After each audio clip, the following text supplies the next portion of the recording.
Welcome to Horsepower Heritage. My name is Maurice Merrick, and I got to tell you, I'm pretty stoked about the launch of the show. I've had great feedback so far. I can't thank you enough for listening. I'm glad you're out there. Please tell your friends and help me grow the audience. And if you haven't subscribed yet, do it now. As always, if you have questions, comments, show ideas, whatever, you can email me at horsepowerheritage@gmail.com. So today we continue my interview with automotive journalist and producer Basem Wasef. In this second part, we discuss, among other things, his love of visual storytelling, the Tesla Cybertruck, the new Land Rover Defender, and the legacy of Stirling Moss. What really comes through, though, I think, is just how well-versed Basem is. And through his storytelling, he really gives you a good idea of what it's like to be constantly hustling as an automotive writer. So I hope you enjoy part 2 of my interview with Basem Wasef. All right, let's do this.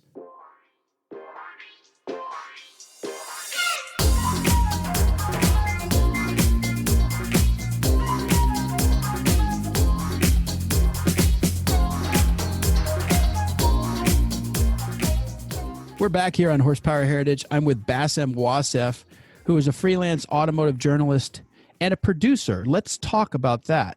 Yeah, so obviously cars have been a big part of my life for quite some time, but I've been also lucky enough to combine filmmaking with cars. To me, visual storytelling is a hugely important part of who I am because I grew up loving cars, but I also grew up loving photography and films. And I think telling a story with pictures is just something that is becoming even more important now than ever.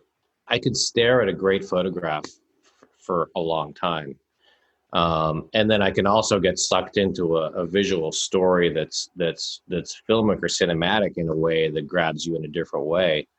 And maybe for me, it's almost like a relief to use pictures because words can be such a burden sometimes as a writer, because you've got to choose your words so carefully and to capture what you're feeling. And oftentimes, I mean, that's really the challenge of a writer, I think, is taking what's in here and communicating it in a way that's comprehensible. So it almost lifts that away and reminds you that, you know, the thing is the thing. So sometimes the thing can speak for itself. I mean, that's kind of why I like European cinema so much, is it's less didactic. Mm-hmm. It's more experiential, and it leaves a little bit more to your imagination, I think. And it makes you kind of think. It sets the mood out there, but it's not so boom, boom, boom, you know? And don't get me wrong, like a great Hollywood movie is like a thing to behold. I mean, it's magic, you know? It's just different. I think that's what's so great about Tarantino in one respect. By the way, have you seen Once Upon a Time in Hollywood? Oh yeah. I was warned by several people before I watched the movie that, well, yeah, I just don't just take it with a grain of salt. You know, it's really long. I got so into it. I felt like I was in Hollywood during that era, in the midst of it, not in a hurry to get the plot here to there. I really enjoyed it. And I think the thing about Tarantino was after, what was it, Inglourious Bastards, or, you know, just after you realize that he's taking complete liberties with history, once you're prepared for that, you're like, okay, I can let it go. I can just enjoy this for what it is. I really enjoyed the characters. I really enjoyed the mood. And yeah, that's not how the story ends in real life. But if you're prepared for that, I became okay with it. Let's put it that way. Yeah, you're right. You just have to give up your expectations and your prior knowledge of historical events and just sit back and enjoy it. Yeah. I love the fact that movie is absolutely chock full of references. I mean, in virtually every frame, there's some kind of pop culture or historic reference to old Los Angeles. Mm-hmm. And also, that movie's convinced me more than any other that Tarantino is a car fan. Oh, definitely. I mean, there have been several articles written on the cars in that film, and they're so great. And it's just car spotting in any of his movies, but especially this one. You know, you're looking around and you're seeing all these great cars and the characters and what they're driving. And yeah, it's good stuff. Yeah, actually, the cars are characters, and That's also true in Pulp Fiction, by the way. Now that I'm thinking more about what I just said, I think it was obvious years ago that Tarantino was a huge car fan. But for example, John Travolta's Malibu in Pulp Fiction. Wasn't Tarantino's personal car? I think that was his car. Yeah. Yeah. Malibu. Yeah. And it's funny because he's not like a car collector, and he's had that car forever, and I think he still has it. And I think it's maybe the only car he owns or one of the only cars he owns. And yet he uses that vocabulary in movies to move the plot forward. I love that. I'm going to have to do further research on that. I've got to ask you about the unveiling of the Tesla Cybertruck last fall because you were there. Yeah. And you've ridden in the Cybertruck.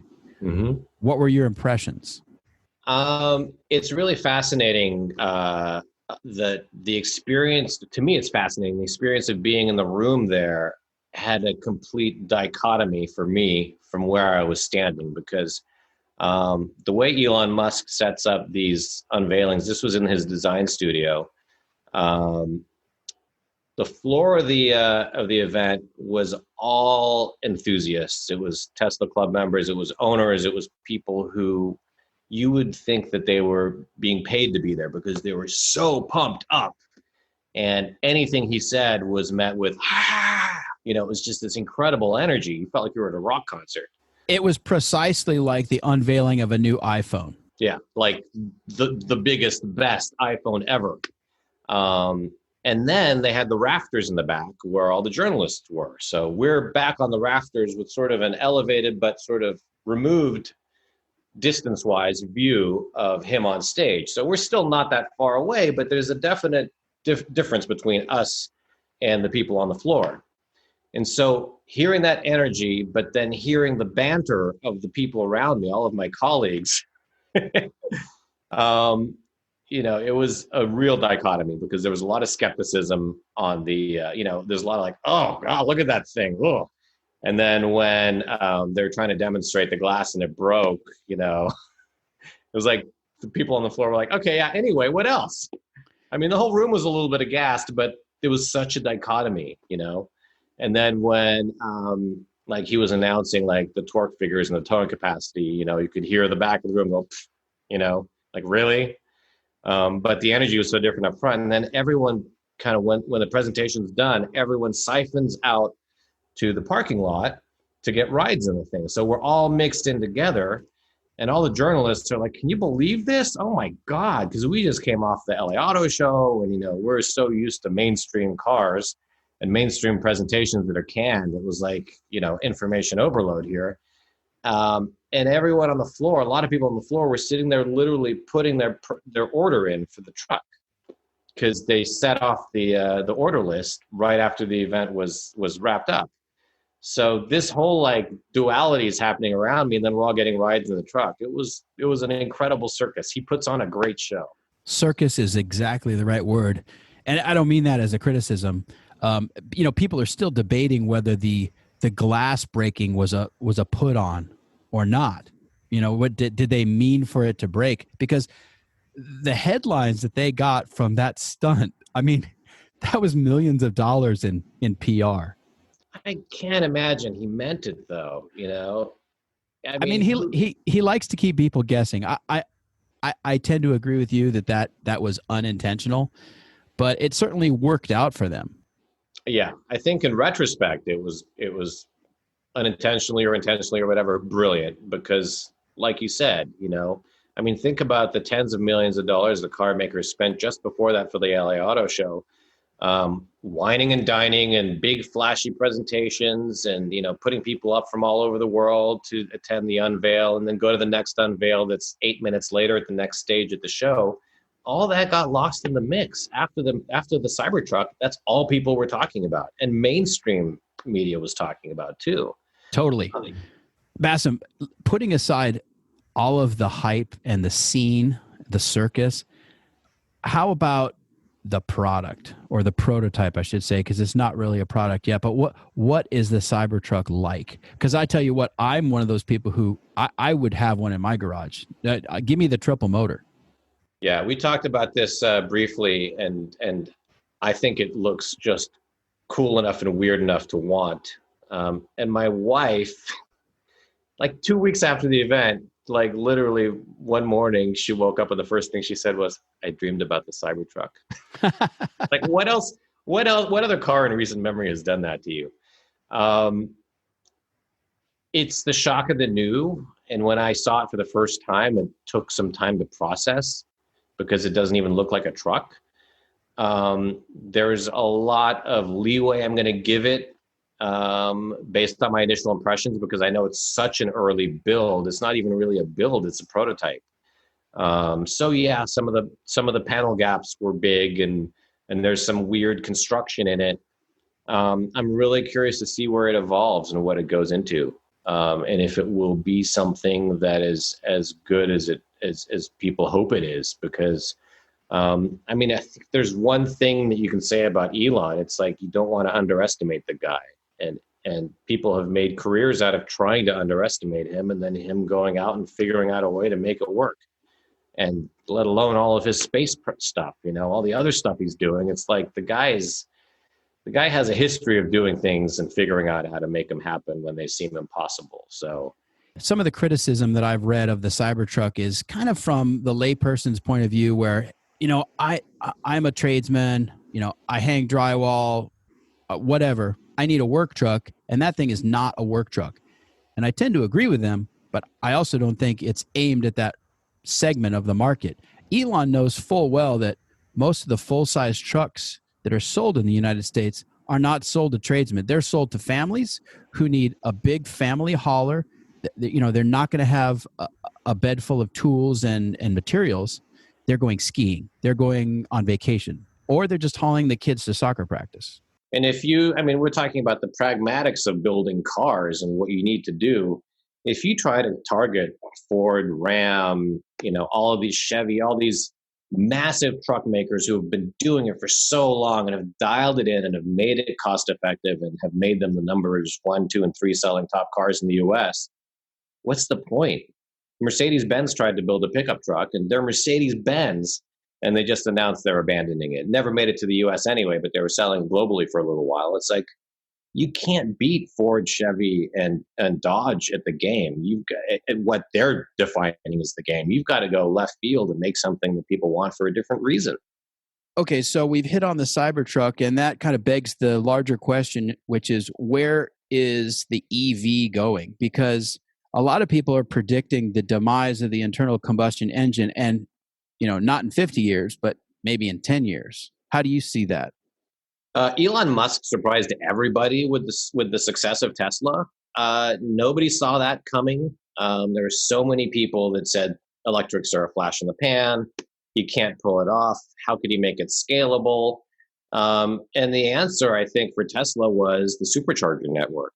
That gave people the peace of mind, knowing that they can cross the country if they want to on electric power. That gave the push and the impetus to lend way more credibility to electric cars. But I also think everything with the health crisis recently and coronavirus has stagnated the potential for EVs taking on even more critical mass. 2020 was supposed to be the year of the EVs. That's when a lot of car makers were coming out with fresh product. That's when the infrastructure was supposed to gain more momentum. And it's not that that's not going to happen, but I think the fact that there's a glut of cheap oil now, that there's oil tankers parked off of coasts full of oil, that oil providers are actually paying people to buy their oil because they don't know what to do with it. The people that have gas engines and are interested in gas engines, combined with the fact that the government has been rolling back EPA standards and requirements and kind of giving a cold shoulder to electrics, I think is going to prolong that transition period. There will be a transition period. I think there's definitely a future in which internal combustion is waning and electric is climbing. It just makes a lot of sense from an engineering point of view. It makes a sense from efficiency. Battery technology is improving to the point where range is going to be less and less of an issue. Recharge time is going to keep dropping. So there's a lot of sort of rational reasons that electric is an answer that will become more popular. But I think the timeline is just getting stretched out I think it's going to be a lot longer than we thought. I think the combination of gas and electric is going to continue to be a powerful thing too, because when the so-called holy trinity of hypercars came out in just a few years ago, 2013, 2014, you had the McLaren P1, you had the Ferrari LaFerrari, you had the Porsche 918 Spider. There was this shockwave of belief system that gas was the only answer, getting burst and lending more credence to hybrids, sexy hybrid hypercars. Who doesn't want that? And if some of that can trickle down into my family sedan, great.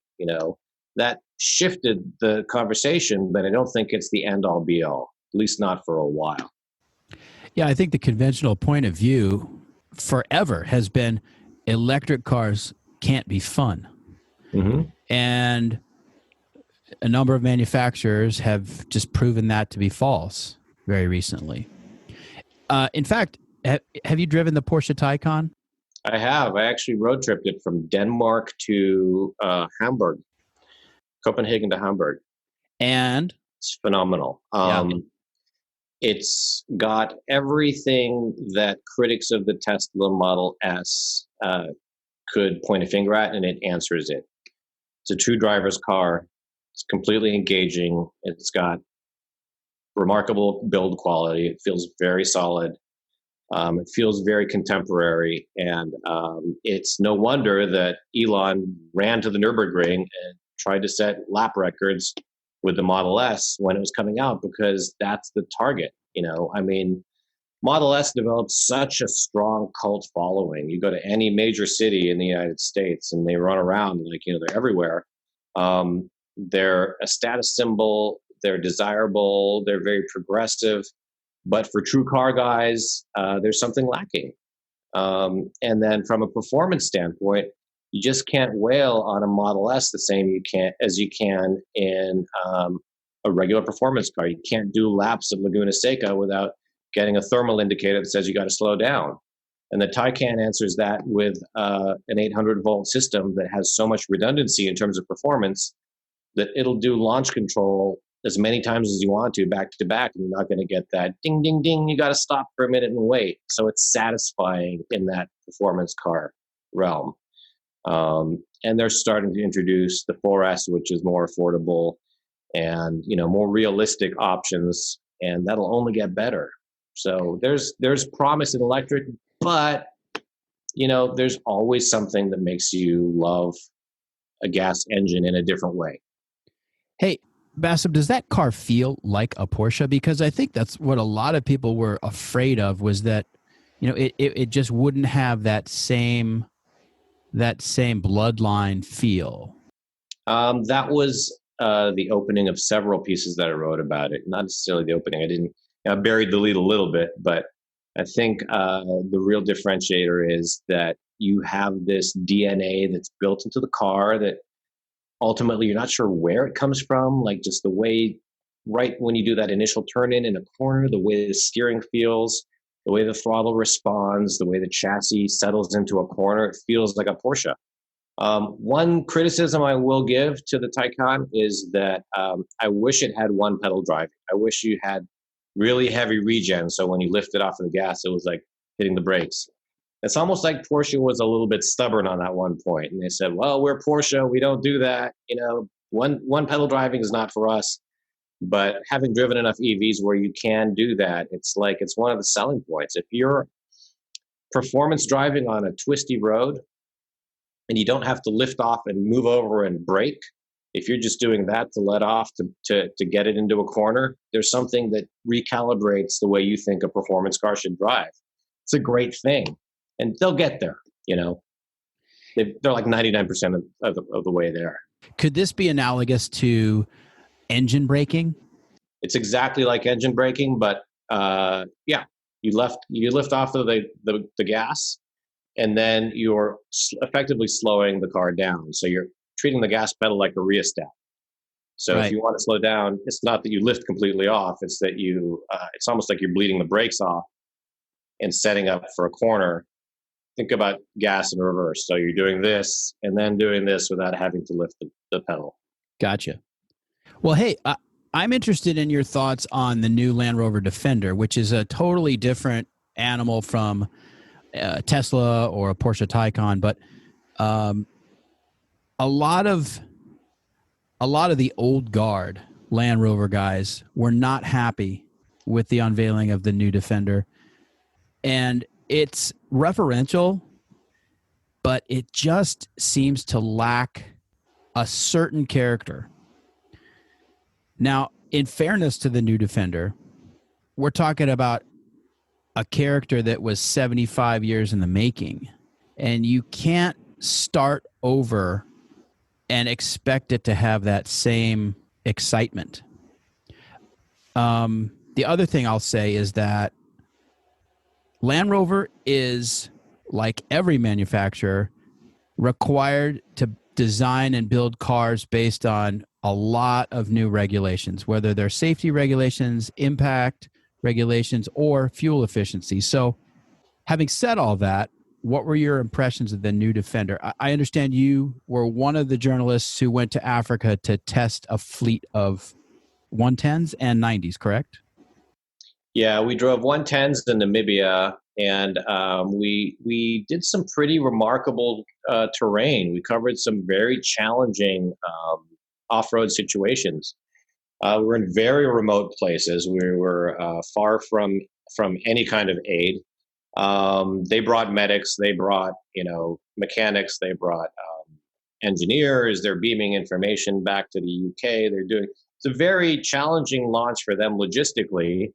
And it was very ambitious, which I have a lot of respect for, because they could have dialed it down and made it a little safer, but they took a chance. And, I think Africa in general is sort of synonymous with what the old guard thinks of with Defenders, Camel Trophy competitions from back in the day, and, all that out of Africa stuff, all the lore of being out in the Serengeti and being surrounded by elephants and giraffes, which we saw, cool stuff like that.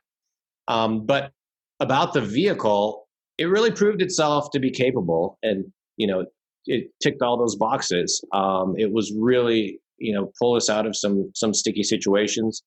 I did get stuck in the mud once, but that was really a function of the mud being up to here. There's a certain point where you do need a tow. That's going to happen. It's not really the car's fault. We were crossing rivers that were pretty deep. But on the design front, I think that's where the conversation gets really interesting. Because I was one of those guys who saw it the first time. I was like, I wanted a little more punch, because old school Defenders are such a unique visual impact that they give you. Their charm is just how crude they really are. Yeah, all the sharp corners, the big round headlights and the boxiness and the sharp shoulder, and then the sharp greenhouse. I love that design. And, I don't want to pretend like I'm a designer, because I'm not, but I do appreciate good design. And I will say that when you're comparing these icons, because there's very few cars that fall under that category, and it's a cliched term, but you got to use it sometimes. Ford Mustang is one of those. Porsche 911 is one of those. Jeep Wrangler is one of those. Mercedes G-Wagon is one of those. Look at the last one, G-Wagon. I think the current G-Wagon it hits it out of the park, because it looks like a G-Wagon. You never feel like, but if only they had done this differently. I mean, they changed pretty much everything about that car except for two inconsequential parts. It's like the rear tire carrier and the nozzle for the headlamp washers. And maybe I think the push button for the door handle. But they changed everything else and improved essentially everything else. I don't think, for me personally, the Defender is that emotional in terms of design. Jerry McGovern loves to put his own imprint and modernize, and he's very modern focused. And there's nothing wrong with that as a designer. It's great to move forward. But like what he did with the current Discovery, the old Disco is so evocative, and it just kind of took a big step away from that and went into this new direction.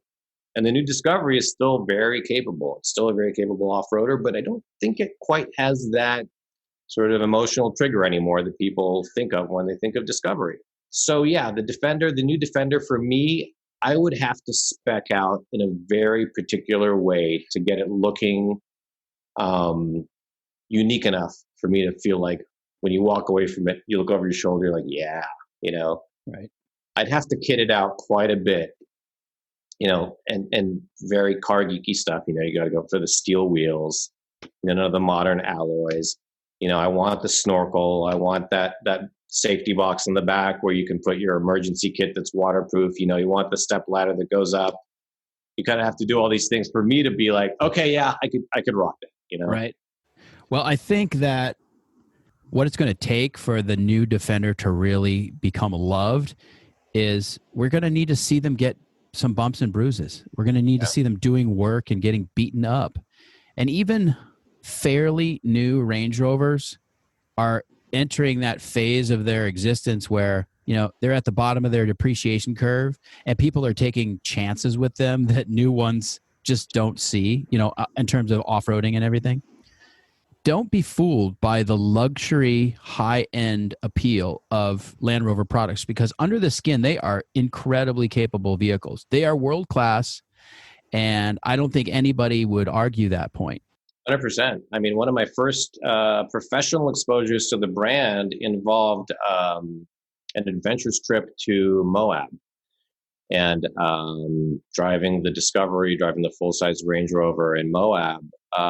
We were surrounded by the Jeep crowd that was very hardcore about, you know, look at these guys, they're fancy cars, you know, they're so shiny. And these guys have, like, you know, onboard welding capabilities on their cage built like Jeeps that have like fully articulating suspension, and, you know, they're all out. And when we passed through some of this stuff, they couldn't believe it. They were like, whoa, you know, they were genuinely surprised. And that to me is where the brand should be, like surprising capability. You know, even though it's plush and even though there's all these stereotypes about people who never off-road their stuff, for the ones that do, it's got to be able to do that. Defender definitely does that. But, you know, that whole design mystique thing is still going to, like you said, like when it's out in the field, I'm curious to see what people do to their trucks. Inevitably, some YouTuber will beat a new Defender up. I hope so. That's what that car needs. That's what it's built for. Hey, Basem, give us two of your favorite older cars and two of your favorite new cars. It's a really good, tough question. You know, the supercar that really still sets a standard for me is the McLaren F1, because it just broke every rule, was so out of the box at the time. You know, there's people doing carbon fiber now. There's people doing dihedral doors. There's people doing, but it ticked so many boxes that make an enthusiast smile. You know, a naturally aspirated V12, a manual gearbox, such a relentless focus on performance, but the fact that it can seat 3 and comfort 2 is just completely mind-boggling. For me, that's probably one of the most perfect cars ever designed. And then on the other end of the spectrum, I love old Porsche 911s. I like early 911s because they run counter to everything that makes sense in automotive design. The engine is behind the rear axle. You know, it seats 2+2, which it's a sports car. Why not just make it a 2-seater? But it has this character that you just can't, you just love them. You love the shape. There's something about them. There's something about driving them.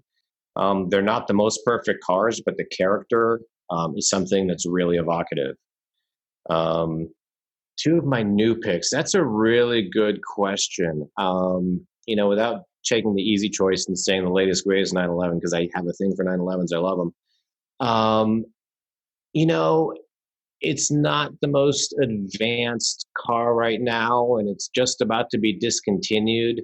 But I've always had a thing for the Bentley Mulsanne, because it is one of those cars that is weirdly rooted in tradition and history, but it's just kind of one of those big evocative sedans with big round headlights. It has the 6.75 liter V8 that's been in production since God knows when. It's one of those super sleds that, maybe someday on the far end of the depreciation curve I can pick up. I just love that car. It's just a big badass sedan. Another modern supercar, another modern car that really does it for me. Ooh, it's a really tough question. How about BMW? Are you a fan? BMW kind of lost me along the way. I was a big BMW fan when I was younger. I had a 635 CSI that I loved. I had an E30 3 Series that I loved. And they were real driver-focused cars. They were true driver-focused cars.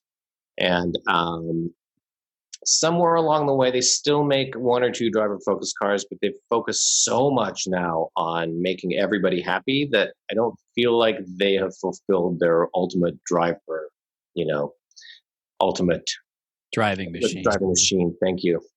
Promise in a way. And, they need to do more racing, more sports cars, more of that stuff to get the enthusiasts really kind of satisfied. I'm going to take it back to Porsche. I'm going to say a new 911 because if I had to go and spend my own money, I would probably get one because they have just nailed the formula. It's one of the rare new cars that has over half a century of DNA in it. And you don't feel like it's a compromise. It's something that feels distinct. It's got its own personality. And then the more extreme examples are really involving. When the next RS models come out, I have a lot of trust in Andy Preninger, who's in charge of those cars, for engineering the crap out of them and making them just true track weapons that you can drive every day if you want to. I just love those cars. How about you? Classics. Well, I mean, the Cobra, in terms of just pure adrenaline and visceral motoring, they can get away from you if you're not very careful and you respect it. But the power on tap is just unreal for its time, if you ask me. And I also love just the crude brute force of that American V8 under the skin of a little British sports car. Yeah, it's magic. It's what a great formula, right? Air-cooled 911s are always a winner for me. They're beautiful, they're very reliable and well built, and they do what they do very well. Growing up, I had BMW 2002s and 1600s. Those were the cars. So just to let you know, when I was in high school, and I think we're about the same age, the hot car was the Fox body Mustang, right? The 5-liter with the body kit and all of that. Meanwhile, I was driving a 76 2002. Uh-huh. And, counterculture. Yeah. In high school, I mean, people totally hated on my 2002. They said, Mr. Magoo called, he wants his car back. And I was the guy with the 5-liter Mustang. There you go. You're the guy hating on me. Well, we are just about out of time, but I want to wrap this up by talking to you about your experience with Sir Stirling Moss, who recently passed away. Sir Stirling wrote the foreword for your book, Legendary Racecars. You mentioned earlier that you'd been fortunate enough to spend some time with him. What was that like? Man, it was just a legend. I mean, it was surreal to be in the presence of somebody who is so larger than life. But he's very approachable. He was just, he just lived this mythical life. He just threw it all out there and he did it. And it's amazing he lived to be 90. I know his last few years were tough, but considering the risks that he took, it's remarkable that he was still around, Yeah, his driving style in his heyday was darn near suicidal. Sir Stirling at one time said, if you're not on the edge of control, you're not racing. Absolutely. And even at an old age, he was banned from Laguna Seca during Car Week because he, I think he's like edged somebody off the track or did some kind of maneuver that was risky. And he was not a young guy, but it's in your blood. When you're programmed to be a racer like that, there's no gentleman racing. Could be a gentleman off the track, but when you're on the track, you have one purpose. That's to finish first. He was that guy. I've been reflecting on what ended his career, which was his catastrophic wreck at Goodwood in 1962, and he was comatose for some time. He was paralyzed for part of that time. I think it was something like 6 months. It was a serious accident, nearly killed him. He recovered enough that he could have continued racing, but he decided to hang it up. He just felt like he had lost his edge. We call him the greatest driver that never won a championship. On the one hand, that's unfortunate, but what's great about this is that he became an ambassador for motorsport the rest of his life. And how fortunate are we to have had that experience with him, you know, as enthusiasts? I mean, that's really cool. It is remarkable how binary and how cruel racing can be. Somebody as talented as Ayrton Senna losing his life. If you watch the documentary, you see that footage of him on the day that he died, and this look on his face that you've never seen before. It's almost this like, I don't want to do this, but I've got to do this. And you know, your mission is to win, and if you don't pursue that mission, you're not a racer. It's so simple, but it's so sad when a great like that is lost. And you know, the fact that he escaped death is one thing, but the fact that he was around, like you said, for decades to be an ambassador to the sport, well, that's one hell of a silver lining. Absolutely. It sure as hell beats the alternative. So, Basem, what's next for you professionally? Well, I've been doing the automotive journalist thing for the better part of 2 decades, and I love doing it. But the coronavirus experience has given me a different kind of perspective on everything. And it's not that I don't want to do it, but the fact that it requires so much intensive travel for me to evaluate new cars, and the fact that I've been here at home spending a lot more time with my family, makes me think about the future a little bit differently. And I don't know how the industry is going to be changed after this whole experience. And I've been doing silly little things like making videos with the cars at home and going up to Angeles Crest Highway and shooting stuff and combining those with car reviews. So I don't know if that's necessarily the future, but it's a great middle ground while we figure out what the world of automotive journalism is going to mean when this pandemic is over.